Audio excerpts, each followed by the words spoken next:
साम्राज्य सामान्यांचा असामान्य. महाराष्ट्र शासन महसूल वन विभागाच्या वतीने वटपौर्णिमा निमित्ताने स्त्रीला संदेश, एक तरी घरासमोर वडाचं वृक्ष लागवड करा, असा संदेश देण्यात आला. माननीय विभागीय वनाधिकारी श्री आवरे साहेब व सहाय्यक वनसंरक्षक श्रीमती जावळे मॅडम यांच्या मार्गदर्शनाखाली वडपौर्णिमा निमित्त महिलांना अल्पदरात वडाची पूजा करता यावी, यासाठी सोलापूर वनविभाग यांच्या वतीने उपक्रम राबविला आहे. या उपक्रमासाठी वनक्षेत्रपाल श्री गणेश पवार साहेब, वनपाल पवार साहेब, वनपाल हिरेमठ साहेब, वनरक्षक बडे मॅडम, वन कर्मचारी सागर मंडले हे उपस्थित होते.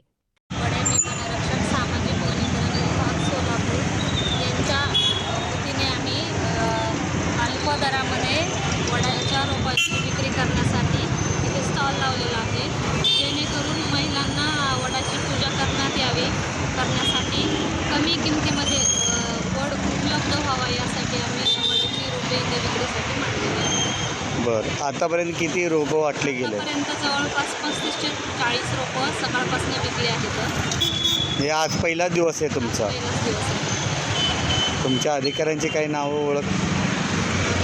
विभागीय वन अधिकारी सामाजिक वनीकरण विभाग सोलापूर श्री लक्ष्मण आवारे सर, सहाय्यक वनसंरक्षक श्रीमती जावळे मॅडम, आणि मी वनपाल महेश हिरेमठ, आणि आमचे पवारसाहेब वनपाल आणि वनक्षेत्रपाल श्री गणेश पवार यांच्या मार्गदर्शनाखाली हा स्टॉल उभा केला.